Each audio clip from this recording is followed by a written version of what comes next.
Hello students, आज बेटा मैं आपको कराने वाली हूँ magnetic property of coordination compounds. इससे पहले हमने वीबीटी की थी, वैलेंसी बॉन्ड थ्योरी। ये जो मैग्नेटिक प्रॉपर्टी हम ट्रांजिशन एलिमेंट में पढ़ चुके हैं, क्या अंडर रूट n+2 वाले फॉर्म से।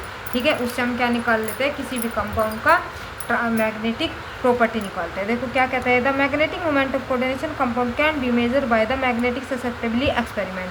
जो मैग्नेटिक मोमेंटम है कोऑर्डिनेशन कंपाउंड का, हम जो ससेप्टिबिलिटी एक्सपेरिमेंट होता है इसके थ्रू निकाल लेते हैं। जो ये क्या होता है एक्सपेरिमेंट, इसमें एक नैरो ट्यूब ले लेते हैं, इसमें जो लिक्विड फिल कर देते हैं, उसके दोनों तरफ इसके ऊपर प्रेशर लगाते हैं। तो जो आपका जो कंपाउंड आपने उसमें फिल किया है, तो उसमें भी एक प्रेशर अपने आप ही क्रिएट हो जाता है। तो ये एक्सपेरिमेंट है एक कि मैग्नेटिक मोमेंटम निकालने का। The result can be use to obtain form about the number of unpaired electron इसमें and hence structure adopt by the metal complex. जो ये इन्फॉर्मेशन देता है कि इसका मैग्नेटिक मोमेंटम किसके हेल्प से निकालते हैं, नंबर ऑफ अनपेयर्ड इलेक्ट्रॉन। जिसमें जितने ज़्यादा नंबर ऑफ अनपेयर्ड इलेक्ट्रॉन होगा उसका मैग्नेटिक मोमेंटम इतना ही ज़्यादा होता है। ठीक है, तो इसके हेल्प से हम किसके हेल्प से, जो मैग्नेट अनपेयर्ड इलेक्ट्रॉन है, अगर किसी में एक भी अनपेयर्ड इलेक्ट्रॉन नहीं है, इसका मतलब उसका मैग्नेटिक जो प्रॉपर्टी है वो कम है, 0 है। लेकिन जितने नंबर ऑफ अनपेयर्ड इलेक्ट्रॉन बढ़ते चल जाएगा, उसकी मैग्नेटिक प्रॉपर्टी भी इंक्रीज होती चली जाती है। ठीक है, एक critical study of the magnetic data of coordination compound of metal of first transition series reveals some complication. जो आपका कोऑर्डिनेशन कंपाउंड की जो आपकी पहली सीरीज है, फर्स्ट जो सीरीज है, वो थोड़ी जो कोऑर्डिनेशन का जो मैग्नेटिक डाटा है उसका थोड़ा कॉम्प्लिकेटेड है। क्या कॉम्प्लिकेटेशन है वो देखो, 4 metal ions with up to 3 electron in the d orbital. Like जो आपके मेटल्स आयन है जिसमें जो डी ऑर्बिटल में कितने इलेक्ट्रॉन थे, जैसे Di3+ D1 बच गया, V3+ D2 बच गया, क्रोमियम 3+ कितना बचा D3। तो 2 vacant d orbital are available for the octahedral hybridisation.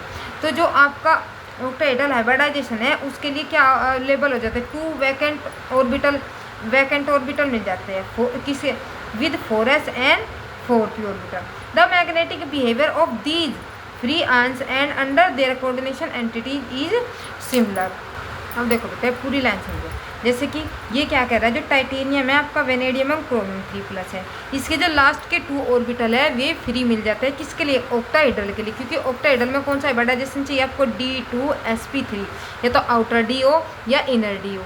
ठीक है, D2sp3 चाहिए। तो इसमें अगर जैसे आपका टाइटेनियम है, टाइटेनियम का 22 होता है, तो 22 के लिए 3d24, जब 3 पर आ जाएगा तो 2 इसमें से जाएगा, एक 3d1 बच गया।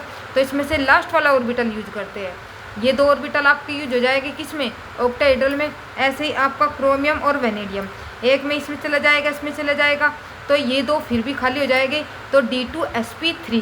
तो इस कहने का मतलब है कि जो टाइटेनियम है आपका, वेनेडियम है और आपका क्रोमियम है, इन तीनों में लास्ट के 2 ऑर्बिटल खाली हो जाते हैं जो ऑक्टाहेड्रल के हाइब्रिडाइजेशन में यूज कर लिए जाते हैं।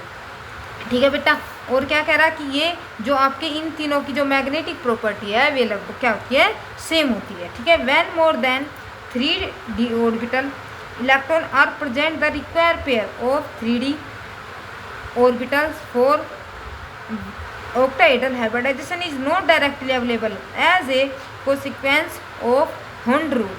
हुंड रूल के अकॉर्डिंग इसमें क्या कहना चाह रहा है कि जो हुंड रूल है अगर हम वो लगाएंगे उसके अकॉर्डिंग हमें डायरेक्टली आपके ऑक्टाहेड्रल हाइब्रिडाइजेशन के लिए लास्ट के 2 इलेक्ट्रॉन नहीं, जो लास्ट के 2 ऑर्बिटल है वे नहीं मिलेंगे। क्यों नहीं मिलेंगे, क्योंकि जब बेटा D4 आएगा तो 1 2, क्योंकि वो कहता है कि सीरियल वाइज भर जाते हैं 1 2 3 4, तो सिर्फ ओनली 1 आपका ऑर्बिटल खाली है, तो हमें चाहिए कितने, D2 ऑक्टाहेड्रल के लिए 2। तो ये कह रहे हैं कि जब 3D से ऊपर का हाइब्रिडाइजेशन होता है, जैसे D4 D5 D6, तो ये डायरेक्टली क्या नहीं कर सकते, ऑक्टाहेड्रल हाइब्रिडाइजेशन का फॉर्मेशन नहीं हो सकता। किसके अकॉर्डिंग, हुंड रूल के अकॉर्डिंग। जो आपका हुंड रूल है उसके अकॉर्डिंग ये हाइब्रिडाइजेशन नहीं कर, जो ऑक्टाहेड्रल है उसका फॉर्मेशन नहीं करेगा। उसके लिए हमें इन्हें पेयरिंग करानी पड़ेगी। कैसे, कि ये इलेक्ट्रॉन इसके पास चला जाए और ये इलेक्ट्रॉन इसके पास चला जाए, तो क्या कर लेंगे, पेयरिंग हो जाएगी इनकी, क्योंकि अभी मैंने पेयरिंग करनी आपको सिखाई थी ना पीछे। तो आपके जो लास्ट के ऑर्बिटल है ये 2 ऑर्बिटल इनको खाली मिल जाएगा, तो D2sp3 हाइब्रिडाइजेशन ईजिली बन जाएगा। आई बात समझ बेटा क्लियर। इसमें कहा है कि फर्स्ट लाइन में कि जैसे D4 है क्रोमियम 2+, Mn3+, D5 है Mn2, इसमें हम डायरेक्टली ऑक्टाहेड्रल हाइब्रिडाइजेशन यूज नहीं कर सकते। क्यों? क्योंकि अकॉर्डिंग टू हुंड्स रूल क्या होगा, इसमें हमें D2 है, जो D2 ऑर्बिटल है वो आपको खाली नहीं मिलेंगे। ये लेने के लिए हमें क्या कराना पड़ेगा, इनकी पेयरिंग करानी पड़ेगी। और पेयरिंग कराने पर जब क्रोमियम 2+ Mn3+ है, इसमें तो कितनी हो जाएगी 2, इसमें कितने बचेगा अनपेयर्ड इलेक्ट्रॉन D5 में, क्योंकि 2 पेयर हो जाएंगे तो एक अकेला रह जाएगा, तो कितने बच जाएंगे 1, और इसमें 6 है, और 6 जब पेयरिंग हो गए तो 3 की पेयरिंग में हो जाएगा ना 2, तो इसका मतलब इसके पास एक भी अनपेयर्ड इलेक्ट्रॉन नहीं बचेगा। ठीक है, अब देखो बेटा क्लियर हो गई होगी ये बात कि जो D3 से ऊपर जब भी जाओगे तो आप डायरेक्टली ऑक्टाहेड्रल हाइब्रिडाइजेशन नहीं अवेलेबल होगा आपके लिए। क्यों? क्योंकि अकॉर्डिंग टू हुंड रूल आप क्या करते हैं, इंक्रीजिंग एनर्जी में ही आप इलेक्ट्रॉन को फिल करते हैं। लेकिन अगर हम इनकी क्या करा दे, पेयरिंग करा देते हैं, पेयरिंग कराने के बाद आप क्या कर सकते हो, ऑक्टाहेड्रल हाइब्रिडाइजेशन फॉर्मेशन कर सकते हो। The magnetic data agree with maximum spin pairing in many cases expecting with coordination compound containing D6 ion.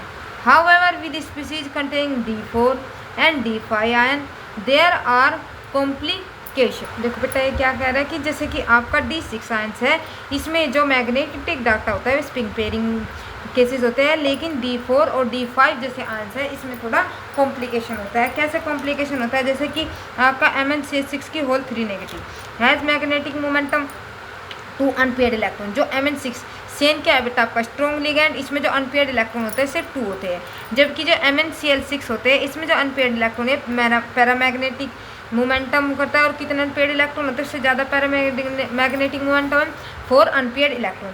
क्यों चेंज हुआ, दोनों में Mn है, किसकी वजह से अनपेयर्ड इलेक्ट्रॉन पर इफेक्ट पड़ा है, Cn और Cl जो आपके लिगैंड है। क्योंकि Cn आपका स्ट्रॉन्ग लिगैंड है, क्या कर देता है, पेयरिंग कर देता है, लेकिन Cl वीक लिगैंड है, ये पेयरिंग नहीं कर पाता। इसकी वजह से इसमें ज़्यादा अनपेयर्ड इलेक्ट्रॉन है और इसमें कम अनपेयर्ड इलेक्ट्रॉन है। वाइल ये बेटा मैंने आपको बहुत अच्छे से इससे पहले वाली इसमें वैलेंसी बॉन्ड थ्योरी में आपको अनपेयर्ड इलेक्ट्रॉन निकालने बता दिए है।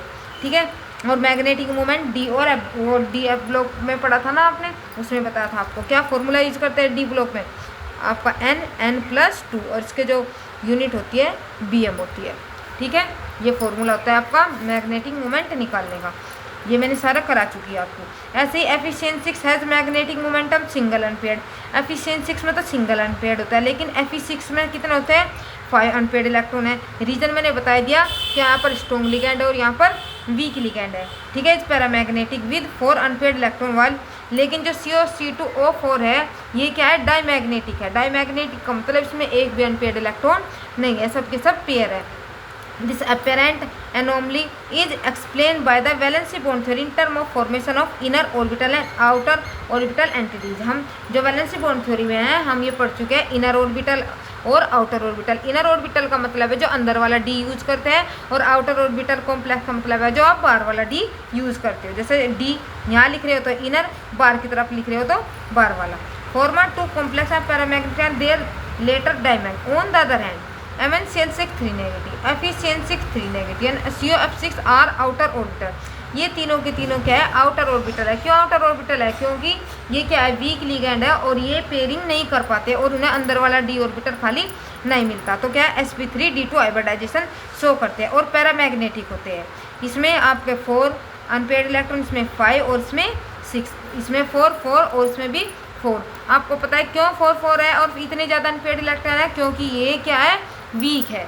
अभी तक बेटा इंटेक्स क्वेश्चन में क्या आता है, spin only magnetic moment of MnBr4 2 negative is 5.9 bm। ये समझ लो, मैंने बताया था आपको शॉर्ट टिक समझाई थी, जो पॉइंट से पहले है और bm की फॉर्म में दिया है, इसका मतलब वो आपके इतने इसके अंदर अनपेयर्ड इलेक्ट्रॉन है। इसका मतलब यहाँ 5 है तो इट मीन्स Mn के अंदर 5 आपके अनपेयर्ड इलेक्ट्रॉन मिलेंगे।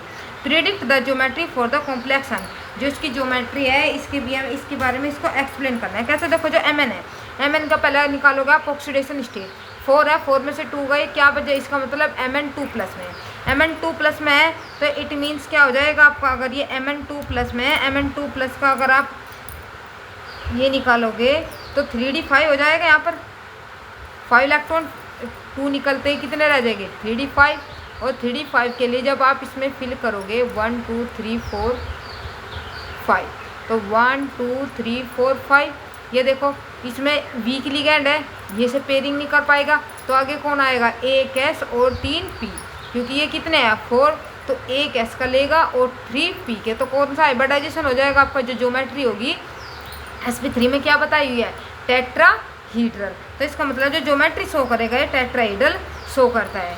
ठीक है, क्यों करता है, क्योंकि इसमें कौन सा हाइब्रिडाइजेशन है, sp3। और अब मैग्नेटिक मोमेंटम निकाल लोगे, नंबर ऑफ अनपेयर्ड कितने हैं 5, तो 5 + 2, तो यहाँ से आप मैग्नेटिक मोमेंटम निकाल लोगे, इसका निकल जाएगा 5.9। देखो अनपेयर्ड इलेक्ट्रॉन कितने 5 मैंने बताया था ना, पॉइंट से पहले जो है इसका मतलब उसके अंदर इतने अनपेयर्ड इलेक्ट्रॉन है। अब देखो, अब बेटा limitation of valency bond theory, जो वैलेंसी बॉन्ड थ्योरी है इसकी लिमिटेशन क्या रही है। While a valence bond to a larger extent explain the formation, structure and magnetic behavior coordination compound, it is suffer from the following shortcoming। देखो इसने इसके बारे में बहुत सारी डिटेल दी है, लेकिन इसकी कुछ कमियाँ रही है। क्या क्या कमियाँ रही है आपसे देखो, it involve a number of assumption, इसमें क्या है एजेक्शन इन्वॉल्व थे बहुत ज़्यादा। It does not give quantitative interpretation of magnetic data, ये क्वांटिटेटिव इंटरप्रिटेशन भी एक्सप्लेन नहीं कर पाया किसका, मैग्नेटिक डाटा का। It is not explain the colour exhibiting by coordination compound, के जो कोऑर्डिनेशन कंपाउंड है कलरफुल है क्यों नहीं है, इसके बारे में भी है कोई एक्सप्लेनेशन नहीं दे पाया। It is not give a quantitative interpretation of the thermodynamic kinetic stability of coordination compound, ये भी एक्सप्लेन नहीं कर पाया जो आपके कोऑर्डिनेशन कंपाउंड है थर्मोडायनेमिक या काइनेटिक स्टेबिलिटी कैसे रखते हैं। It does not make a exact prediction regarding the tetrahedral and square planar structure of 4 coordinate complex, ने कहा तो जो 4 कोऑर्डिनेट कॉम्प्लेक्स है ये टेट्राहेड्रल हो गए, स्क्वायर प्लेनर हो गए, इसे भी एक्सप्लेन नहीं कर पाया। It does not distinguish between weak and strong ligand, ये जो वीक और स्ट्रॉन्ग लिगैंड है इनके बीच में भी डिफरेंस नहीं कर पाया कि कौन सा वीक होगा और कौन सा स्ट्रॉन्ग होगा। ये हो गया बेटा आपकी लिमिटेशन हो गई वैलेंसी बॉन्ड थ्योरी की, और मैग्नेटिक मोमेंटम हो गया। नेक्स्ट उसमें पढ़ाएंगे हम आपको क्रिस्टल फील्ड थ्योरी CFT के एक्सप्लेनेशन, जो उसकी कमियां रही है कि कुछ हाइब्रिडाइजेशन वैलेंसी बॉन्ड थ्योरी के अकॉर्डिंग गलत आए हुए हैं, जो किसने की है, CFT ने सही करेक्शन किया। बेटा अगर वीडियो अच्छी लगती है प्लीज़ लाइक शेयर सब्सक्राइब जरूर किया करो। Thank you.